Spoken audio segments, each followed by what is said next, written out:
we'll get to that later because I think we're ready for our first match, which is Brian versus Brian. Let's get down to it. All right, let's go. So I think what both players are going to be looking for in their opening hands are, well, first lands, obviously, but I think Brian Corval, I'm going to use Corval instead of Brian because that's going to get real confusing really fast. I think he's looking for turn 1 Astrolabe as well as Prismatic Strands. Tron just doesn't matter as much because you're just going to die to a whole bunch of green dudes if you're digging for Tron too hard. I think you really want to have those early game creatures to slow down the Stompy player. And on the other side, I think the Stompy player actually really wants to find those copies of Savage Swipe to push through Skyfisher. Well, it looks like Koval took a mulligan, but his 6 looks pretty good. It has 2 Tron pieces, Expedition Map, Plains, has that great Monarch draw where you can set up Palace Sentinels and Prismatic Strands. But it also looks like DeMars took a mulligan to 6 and kept 2 Forests, Quiron Ranger, Rancor, Nest Invader, and Nettle Sentinel. That's a pretty good Stompy hand for 6. I'm thinking Koval might be a bit better positioned here. He has the best card in the matchup in Strands, and he also has Tron and Palace Sentinel. So what he's going to be able to do is he's going to be able to set up Tron for turn 4, going turn 1 map, crack 2, turn 2. And then turn 3, he's going to be able to Strands for green, gain 6 life or so. He's going to be able to slam that Monarch down on 4, protect it with the flashback Strands. You just get to see a whole bunch of cards before the Stompy player can really deal with it. So it actually looks like DeMars mulligan to 5, and he kept 2 Forests, but put Quiron Ranger on the bottom.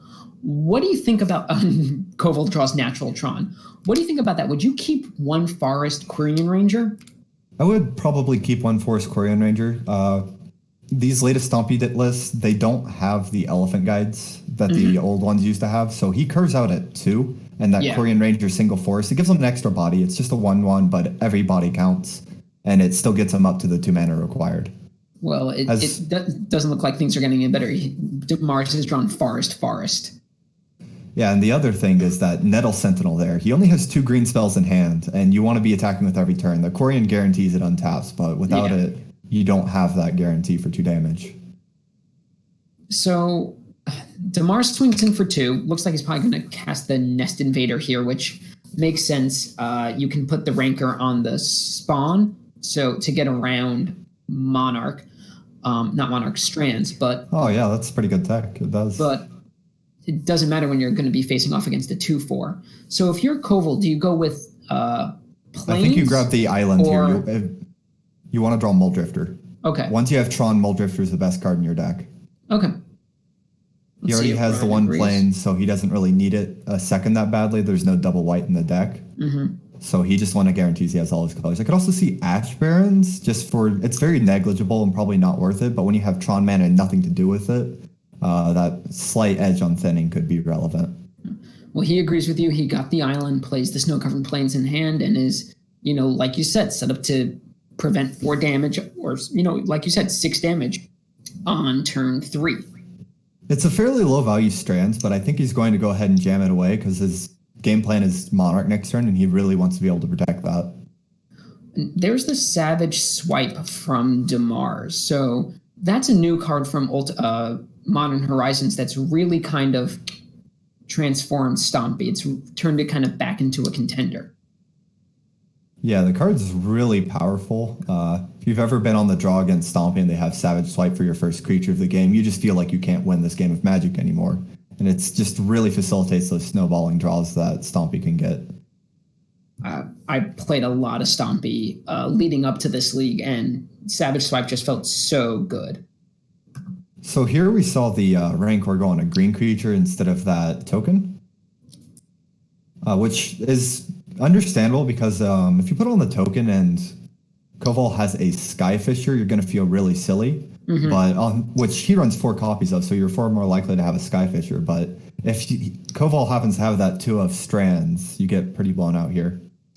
Yeah, I think it's defensible. I know that Brian DeMars has played a lot of mono black control, a lot of teachings, and a lot of Reanimator. And Stompy, he said that so he was at the Mythic Championship last week and relied on his testing team back at his store to get him a deck. And I think they found him a pretty good one, but it also comes down to did he have a chance to practice with it? Does he know all the ins and outs?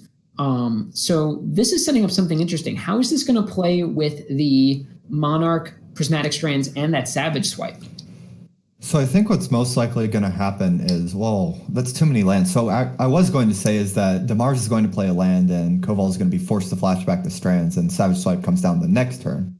But here, Damars is kind of forced to attack with his 4-2 and Corval can just trade with the Palace Sentinels and not Strands and keep the Monarch. Because if he leaves a Savage Swipe, what's going to happen is the Strands get flashed back and you lose a card and your combat step. Is there any merit to Savage Swiping this turn to bait out the Strands and then have 2 attackers next turn? He doesn't know about the Glint Hawk in hand. I think it's worthwhile, but it's really not a good position because you're throwing away the removal from Swipe. You're actually just playing this to force the fog out of your opponent, which is why the fact that he drew that 3rd forest in his hand makes it such a big deal, because any creature could have done the same job and you'd have Savage Swipe after the fact.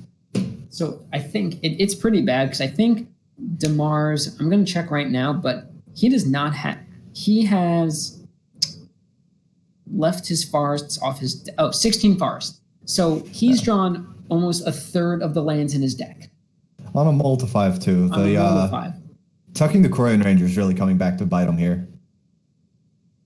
Because he could have untapped his Nettle there and forced the Prismatic Strands. It's not good either way because you lose your Nettle Sentinel in that trade, but I think at this point you're grasping for straws and hoping you're hoping your Tron opponent doesn't have much to do, which a Glint Hawk off an Expedition map with 4 cards in hand is not the most exciting play.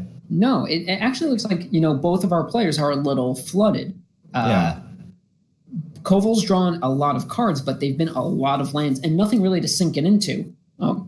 He's also in a position right now where he doesn't have anything that he can cast at instant speed. His one colorless instant is a Singleton Scour from existence. So the thing with this Tron build is he doesn't have the Prism yet. If he's got those 3 copies of Kaervek's Torch, they're going to be very, very dead draws here until he finds those that's prisms. A big draw. Yeah, that is pretty huge here. Damars just drew Hunger from the Howl Pack, and now we might see the Monarch change hands. So do you target? So you attack with both, and you put the 2/4 in front of the 4/2 and the 2/2 with the 2/2. Which do you hunger? Frankly, I would actually attack with everything, but if Corval makes the traits that we think he does, 4/2 on 2/4, 2/2 on 2/2, I actually probably hunger the, only because I would normally hunger the. Oh, so he's going to let the Monarch pass. This is going to end very poorly for Corval here.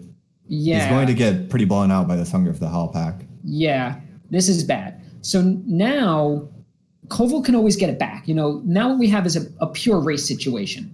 But Damars has basically a Vigilant 5/5 and a 4/2 Trample. And I'm not so sure about that Vigilant with no green spells in hand. Well, Vigilant for this turn, we'll call it. Yes, Vigilance for this turn. And while Corval can get the Monarch back by attacking for 2, that leaves him kind of defenseless. And now Damars gets a free draw, and, I think the game's actually switched positions, so Corval is he's not looking too great here. He's got a 2/2 versus Overwhelming Pressure, and he's also lost the Monarch here. So the Stompy player is ahead on board, and he's now ahead on cards as well, which is never a great position to be. Yeah, but looks like Corval's going to get a redraw on this Relic. But what I want to note is that Damars drew one of the best cards you can draw on Stompy if you're flooded in Wild Mongrel. And that's a card that's kind of come back into vogue because it can get around Prismatic Strands.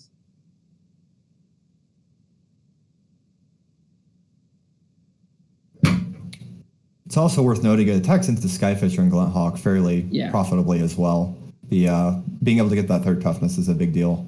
But Corval found the Arcum's Astrolabe and is able to cast it and draws Prophetic Prism. So now he has all the discrete mana he wants. He's going to start chaining. He really wants to see Mulldrifter more than anything right now so he can continue drawing cards. Like any creature, but Mulldrifter draws him 2, while the Skyfisher draws him 1. Skyfisher's still pretty good. Yes, it's very good here. I mean, I think if I'm Corval, I attack, right? Take the Monarch back. I think so as well. You're going to lose the Monarch, but you have 2 bodies on board. They both, one threatens to jump block and the other threatens to trade. So I think getting that free card draw out of tapping your 2/2 is worthwhile.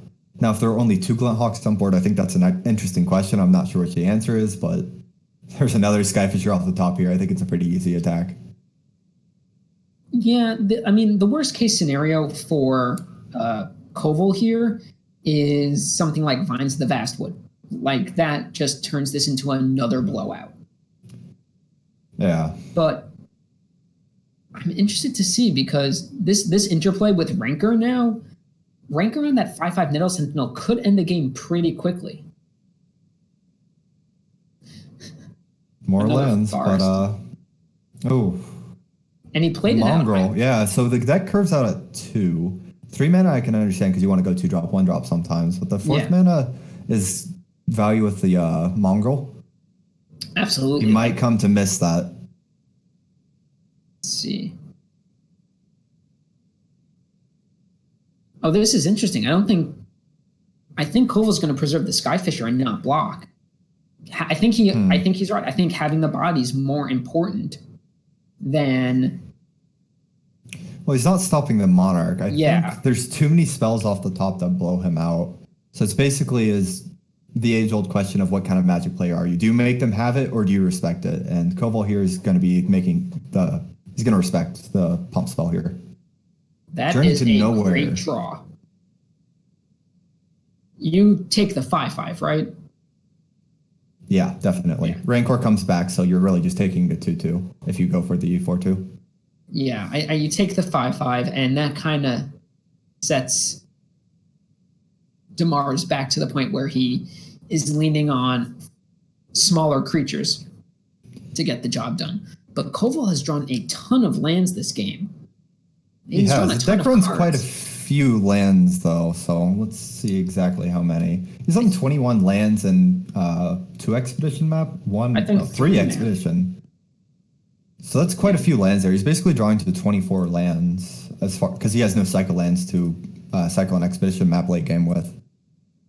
Yeah, and he has so much just 1-for-1 card draw, but he's seen a ton of lands, and he's getting ever closer to his 3 copies of Kaervek's Torch. What's your take on Torch over Rolling Thunder? I think it's a pretty interesting choice, but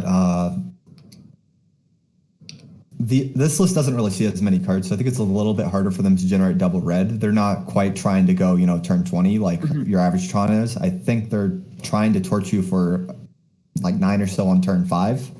So I like the 1 red pip instead of the 2 a lot more. And by then your opponent doesn't have counterspell up through a torch at least. So I definitely like it. And Corval draws another land. This is getting interesting. Oh, Mutagenic Growth.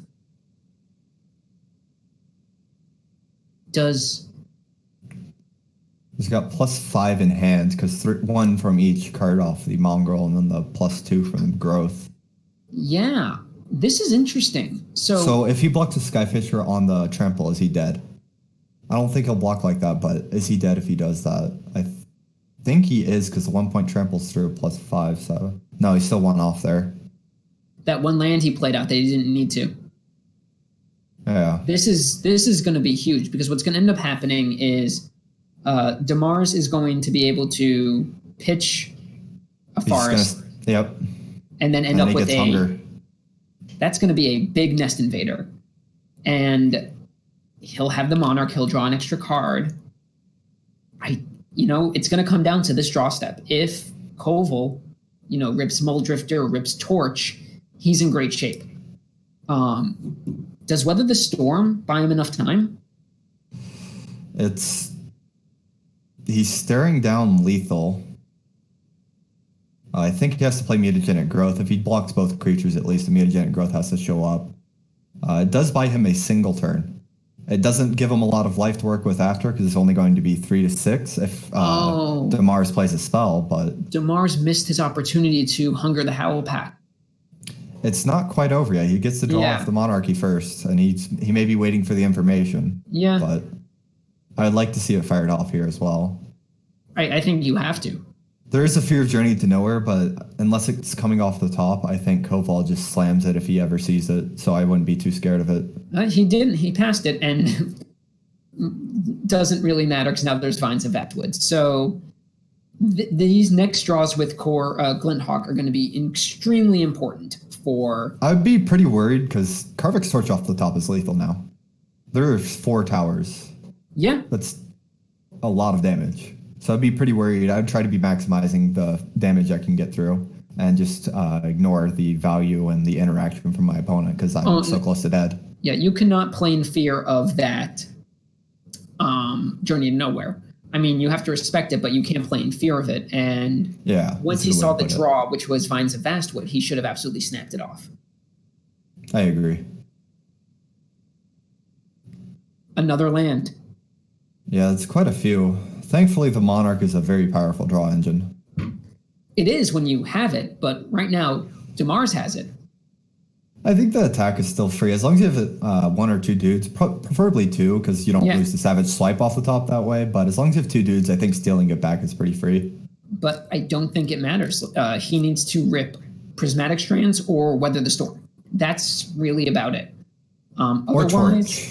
Torch doesn't do it. Torch is lethal. It's in the sorcery. He can't torch. But he's not dead on board here, is he? I think he might be. The Skyfisher, that's 1 toughness getting through. Oh yeah, the Mutagenic Growth and the Vines is +6, so it is. Yeah, 6. He has +7, 8, 9 power in hand. You know, that's enough. Yeah. He just what other instance does Damars have to fear when he goes for this? Scour from existence. It's just Scour from existence and Weather the Storm. But at this point, you can't play with fear as the Stompy player. You just kind of have to. I think you go for it too. That's 3 cards that he's afraid of. It's only the 3 of. The longer it goes, the more likely I'm going to die to a Torch, which is in his hand right now. I think I go for it. Yeah. I think you lead with Mutagenic Growth. Agreed. If there is a Scour, that way that's more likely it's going to show up on the first pump spell. No, he leads with Vines, and that's it. He knows the coast is clear. He just needs to do this correctly. I don't think Moto lets you do it incorrectly. By that I mean on trample damage. Yeah. No, Magic Online does not let you do it incorrectly. I've never tried to trample for more HP than a creature has. I've done it a few times in games of like Cube when I had Death Touch and Trample, and that's it. So we're going to game 2, and so what are these players bringing in? Unfortunately for Corval, he's not really bringing much in. He got a little off on his read for what other people would be playing. He gets to bring in Standard Bearer, which is a very good card in this matchup. Do you bring in Dispel if you're Brian Corval? I think I cut Scour for Existence for Standard Bearer. I'm going to start right there. And then probably, I think Relic is the other cut you look to for Dispel. Mm-hmm. Let's see exactly, what is it? He's wanting to counter probably Hunger of the Howl Pack and Vines of Vastwood with that. So it's 8 copies for my opponent. It really depends on how much I value a card off my top, which I don't know if I value a whole lot. I think I might go Dispel over Relic. Or maybe a Deep Analysis out. I kind of like card draw. So he's cut a Palace Sentinels, a Relic, and Scour for Standard Bearer to Dispel. I can see that. It doesn't look like Damars is sideboard. He's making a few changes. Looks like I don't think he needs to. Bring in. Looks like he's trying to bring in Viridian Longbow or Gleeful Sabotage. I'm not sure. I don't think you make any changes. So this is something that comes up pretty often. Artifact Destruction versus Arcum's Astrolabe. Terrible. I agree. Especially sorcery speed. So my opponent, I can go Astrolabe, Glint Hawk, bounce it to my hand. Your Artifact Destruction does nothing. Now I drew a card. Yeah. Even if you have it on my Astrolabe, unless my hand is fairly stranded and it was a turn 1 Astrolabe on the draw, I've drawn a card off it and you're spending a card to answer it. So I'm getting a 2-for-1 that on a card that I just kind of want to play anyways, and I'm not expecting to generate much more value on the board. So it's kind of like your opponent's handing you a 2-for-1 when you go for it. I think the best case scenario is Ancient Grudge with the Glint Hawk trigger on the stack. That's kind of your best case scenario. Yeah. So we're just getting everything set for game 2. Let's see. Looks like a decent hand from Damar's, and looks like Corval is mulliganing to 6. But so when we started, I said that turn 1 Astrolabe was the most important thing you're looking for, and it has not shown up in any of these hands. Damar's has mulliganed a few times. He mulliganed a hand that had lands, and the only creature was a Skarrgan Pit Skulk, but ways to make it big. I think you keep that hand, because that's going to deal a lot of damage with a Rancor. I missed it. Did he have Vines of Vassal in hand for the Journey to Nowhere? There was a pump spell. I don't remember if it was Vines, but that wasn't Hunger. So I think it was Vines, but I would need to go back and check. If there's Vines, I think it's an easy keep, but without, I think I can tank on it, and it's understandable to mulligan. Because my opponent is on 4 Journey to Nowhere, and I don't want to put all of my eggs in that basket. Well, looks like both players are mulligan. Corval leads with the Snow-Covered Plains. Brian draws Rancor to go with his 2 lands, Nest Invader, Swipe, and Vines. His hand is pretty well set up. So I think we're going to see... that's actually pretty interesting. So Corval has a choice on turn 3. Journey to Nowhere, your 2/2, or Evoke my Mulldrifter. I kind of like the Evoke Drifter. My opponent plays 4 Hunger of the Howlpack, and I'm not getting 5 mana anytime soon. So I want to get that death trigger while my opponent's tapped out. More than that, I think, both players are on a mulligan, and Tron needs its cards. Stompy is so redundant. And even a Journey to Nowhere here, Damar's is left with a... Oh, well, there's a second Journey. If it wasn't Nest Invader, if it was a Wild Mongrel, I might be a bit more inclined to go for the Journey. He goes for it anyways, though. Yeah, it's defensible. He needs to buy time. I agree. I really do like the Drifter there, simply because I'm a little afraid of Hunger of the Howlpack early, but that's the biggest case for going for Drifter there. Maybe he thinks he's going to draw into the Hardcast here. So Rancor going on the spawn, and then it looks like he's going for Vault Skirge. I think pretty soon here we're going to start seeing aggressive Vines just for 4 damage. Maybe. I mean, it's going to depend a lot about whether or not Corval thinks he's under enough pressure to snap off this Journey to Nowhere. If he doesn't draw a land, that's pretty good. Okay, I guess our opponent doesn't have... the Stompy player does have no 2/2s, so the Savage Swipe is going to cost him a creature. No, it's +2/+2 to target creature with 2 power. So 2 power? Okay, I thought it was... 2 power, so... Alright, so it works with the spawn. It works with the spawn, yeah. So Standard Bearer is going to look a little scared there. So let's see. 18. Another Rancor. Things starting to look in... But you know what? What might end up happening is now next turn Corval can Standard Bearer and Journey to Nowhere in the same turn. So Damar's can't protect his creature with Vines for that turn. Yeah. He does get the Journey off, and Standard Bearer will have done its job at that point, I think. It's going to really hurt getting swiped on, but it's better than just playing Standard Bearer on turn 2 and getting swiped. Is there a case for journeying the spawn to turn off Savage Swipe? I think you do Journey the Spawn. You cut one of your Palace Sentinels, so you only have 1 creature on the ground that cares about the flying from Vault Skirge anyways. Mm-hmm. The lifelink probably doesn't matter as much. You go longer better than your opponent. I think either is a reasonable pick, though. Yeah, this is going to end poorly for Corval. What's going to happen is looks like we're going to get a Savage Swipe and then followed by a Rancor and big life point swing. Yeah, that's one of the scary parts about Rancor. I'm always pretty terrified of the card, especially as a deck that has a better long game than Stompy, and I know I'm going to stabilize if I get enough turns. Rancor is to haste power. It is a powerful magic card. Yeah. And when I'm playing Skyfishers, Rancor is probably the last thing I want to see on the other side of the table, because now my 2/3 no longer eats your 2/2s. It dies and one trample goes over. So, what Corval needs is he needs a blocker. Damar's is tapping out here. I think you Prism have to off the top. Yeah, any Prism off the top and Torch for 1 is going to stabilize. But this is his only window, because once Damar's untaps, he's got those 2 vines here. Yeah, I mean, what Corval needs is an artifact. Any artifact. Yes, because there's no basic mountain in the deck, so you can't Ash Barrens for it. Yeah.